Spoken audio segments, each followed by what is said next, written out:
Hello everyone, কেমন আছো তোমরা সবাই? আশা করি তোমরা খুব ভালো আছো, সুস্থ আছো। আজকে তোমাদের সাথে শেয়ার করব একটু পায়েসের ভিডিও নিয়ে।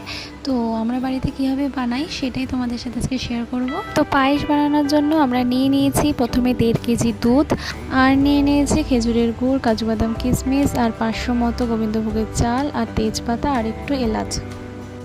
তো প্রথমে দুধটাকে আগে ভালো করে জাল দিয়ে নিচ্ছিলাম। ভালো করে জাল দিয়ে নিতে হবে এটাকে আগে। তো 1.5 কেজি দুধে কিন্তু আমরা 100 মতো গোবিন্দভোগের চাল নেব। 500 এনেছি বলে যে 500ই নিতে হবে তার কোনো মানে নেই।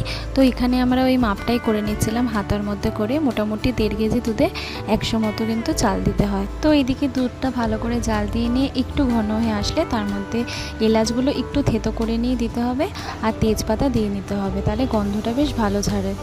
আজকে আমরা গুড় দিয়ে পায়েস করব। আপনারা চাইলে নর্মাল যেরকম চিনি দিয়ে পায়েস হয় সেরকমও করতে পারেন, কিন্তু আমরা বেশ গুড় দিয়ে পায়েস খেতেই বেশি ভালোবাসি, তাই আমরা বেশিরভাগ গুড় দিয়ে করি। তাই জন্য গুড় কিনে নিয়ে এসেছিলাম। পায়েসে সবসময় গুড় যেটা ইউজ করবেন সবসময় খেজুরের গুড়ই ইউজ করার চেষ্টা করবেন। খেজুরের গুড় দিলে বেশি ভালো হয় পায়েসটা। দুধটা এবার ঘন হয়ে এসেছে। এবার এর মধ্যে চালটা দিয়ে দেবো, যে 100 মতো চালটা ভালো করে ধুয়ে রেখেছিলাম, গোবিন্দভোগের চাল, ওইটা এবার এর মধ্যে অ্যাড করে নেব। এবার এই চালটা দিয়ে ভালো করে এটাকে নাড়াতে হবে। আপনারা কারা কারা গুড়ের পায়েস খেতে ভালোবাসেন না চিনির পায়েস খেতে ভালোবাসেন আমাকে কমেন্টে জানাবেন। আমি চিনির পায়েসও ভালোবাসি, আবার গুড়ের পায়েসও ভালোবাসি, তবে একটু বেশি ভালোবাসি চিনির পায়েসটাই। তো চালটা যখন একটু সেদ্ধ হয়ে আসবে এরকম নাড়াতে নাড়াতে, তারপরে আমরা অ্যাড করে নেব কাজু বাদাম আর কিশমিশ। অনেকেই আছেন পায়েসে কাজু বাদাম কিশমিশ পছন্দ করেন না, বাট আমার কিন্তু বেশ কাজু বাদাম আর কিশমিশ খুব ভালো লাগে খেতে পায়েসের মধ্যে। আর গুড়টা যখন কিনবেন তখন সবসময় একটু ভালো দেখে কিনবেন, কারণ অনেক সময় খারাপ যদি হয় তাহলে দুধ কেটে যেতে পারে, তখন কিন্তু পায়েসটা একদম নষ্ট হয়ে যাবে। তাই গুড় সবসময় ভালো একটু দামি দেখেই কেনা উচিত। তো দেখুন নাড়াতে নাড়াতে চালটা বেশ একটু সিদ্ধ হয়েই এসেছে। এবার আমরা গুড়টাকে অ্যাড করে নেব।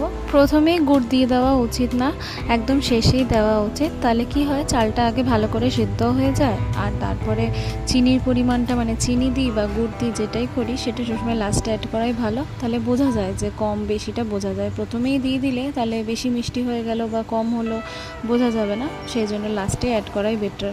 চালটা দেখুন একদম ফুটে এসেছে। এবার এর মধ্যে অ্যাড করে নেব গুড়টা, আর দুধটাও দেখুন একদম ঘন হয়ে গেছে। আর এই গুড় দেওয়ার পর একদম কালারটা পুরো চেঞ্জ হয়ে যাবে। এখন পুরো সাদা আছে, এরপর কালারটা চেঞ্জ হয়ে পুরো ব্রাউন হয়ে যাবে। আমাদের রান্নার 90% প্রায় কমপ্লিট হয়েই গেছে, আর এদিকে চাল তো প্রায় সিদ্ধ হয়েই গেছে।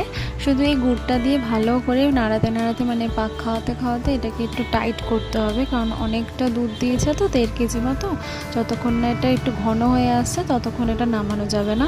দেখুন এবার পুরো বোঝা যাচ্ছে যে আস্তে আস্তে কালারটা চেঞ্জ হচ্ছে গুড় দেওয়ার পর। লাস্টে তো একদম ডিপ কালার হয়ে যাবে, সাদা থেকে দেখুন কি সুন্দর, দেখুন ঘি ঘি কালার হয়ে যাচ্ছে, আর এরপর আস্তে আস্তে ব্রাউন কালার হয়ে যাবে। পায়েসটা কিন্তু খেতে দুর্দান্ত হয়েছিল। জানি না আপনারা কতটা বুঝতে পারছেন বা কি, বাট সত্যি খেতে খুব ভালো হয়েছিল। তবে হ্যাঁ, দেখে হয়তো বলতে পারেন যে অনেকটা গুড় দেওয়া হয়েছে বা বেশি মিষ্টি হয়েছে। আমরা একটু বেশি মিষ্টি খাই, তাই জন্য বেশি মিষ্টি দিয়ে গুড় দিয়ে করা হয়েছে। আপনারা যদি চান গুড়ের পরিমাণটা একটু কমও অ্যাড করতে পারেন।